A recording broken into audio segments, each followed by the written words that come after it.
Years ago I would have laboured over blocking this head in for a couple of hours, and I think there is a certain amount of painting that you just get from practice. You can't get any other way.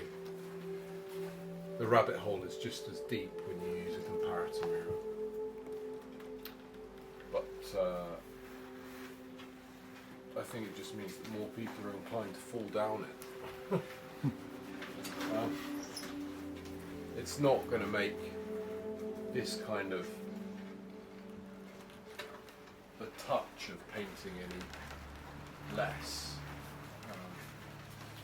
So what I'm going to try and do with this is, with some of these faces, perhaps this face, perhaps there's a face here of a figure. I'll just put the hair in so you can see a bit more in the profile.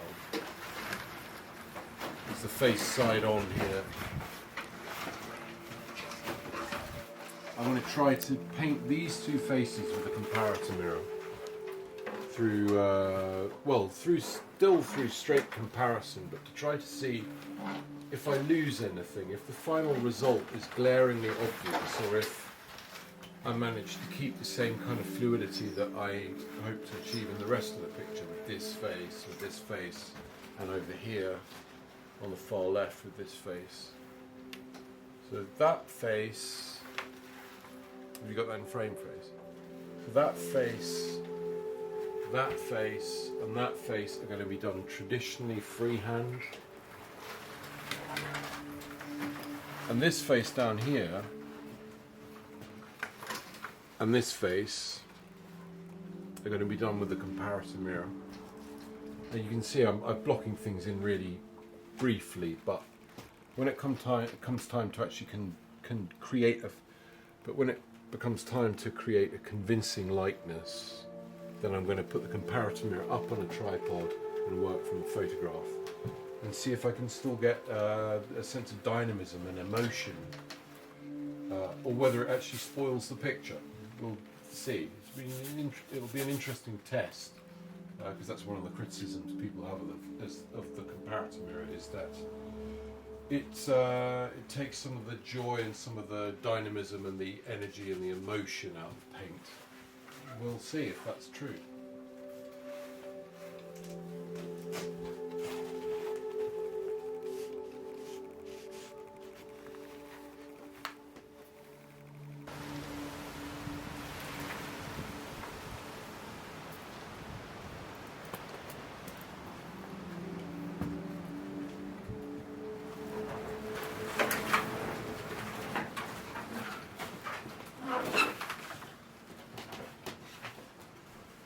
Now that I'm getting further on with the underpainting, I'm starting to get a sense of the general rhythm across the canvas. I've only used this brush, and the way that it's always worked for me is that the rhythm of this underpainting, the speed of these strokes, will transfer into the final painting, no matter how finished, no matter the level of finish that I try to go for in the end. So I'm trying to be as loose as possible and just to be relaxed and get in the broad areas of tone. And where I've got fabric folds like this, I can afford to just let the rhythm, the movement of my wrist joint dictate how these folds lie. And probably those 3 or 4 marks I made just there, those 3 or 4 decisions, I'll just clean this up a bit, work well enough that they will dictate the folds of this dress that I paint later. So things really can happen that quickly.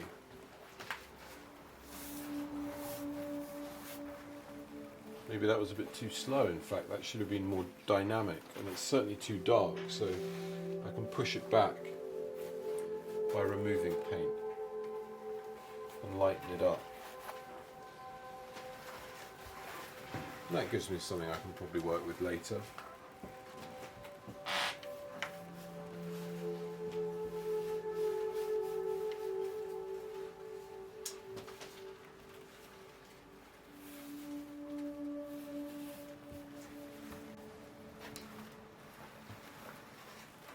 If I go up here and I'm looking at this actor's hair, well, I know this actor's hair is usually white, it's not grey, but that doesn't mean it's actually white in the painting, and that's how I've left it. So actually I'm going to knock this back a bit. I just want it to be slightly off-white, something like that. And just define that hairline a bit more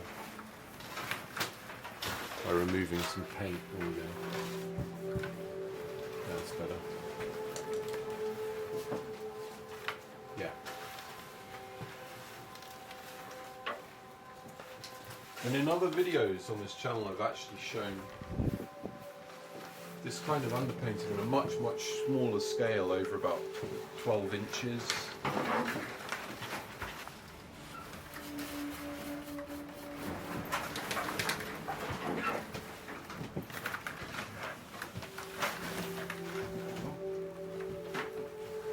Hang on.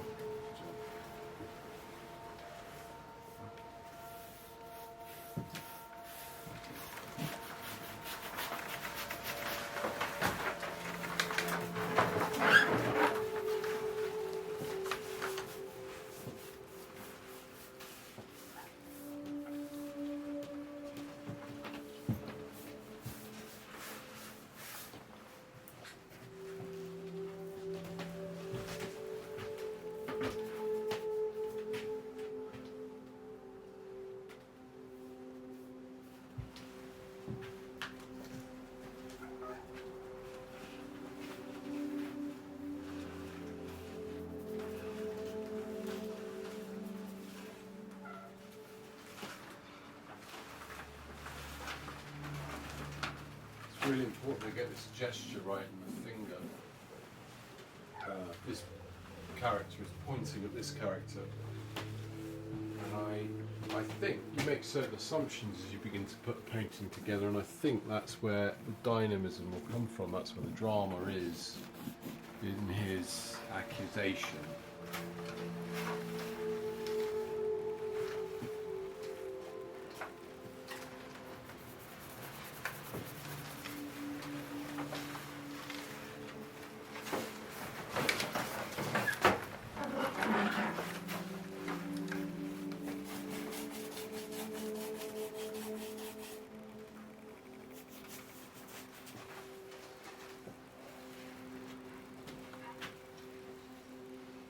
Again, I don't want to overpaint this hand at the moment. It doesn't need to be perfect or anywhere near perfect. It just needs to be enough to give me a sense that the composition is going to work. And if it doesn't work, I can go back and change it without having broken my back over something that's not going to balance out.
as much underpainting with a rag as I do with a brush.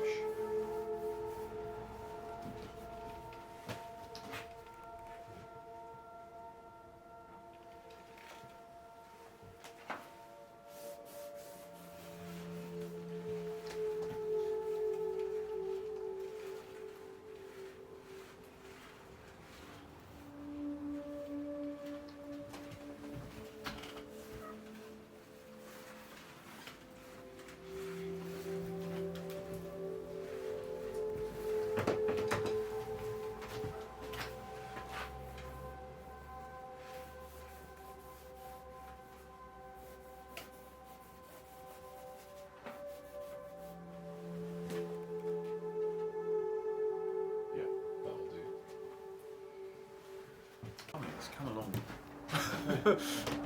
You didn't tosh that one out, did you? I told you I'd tosh it. Yeah. And you've got the distance. You've nailed the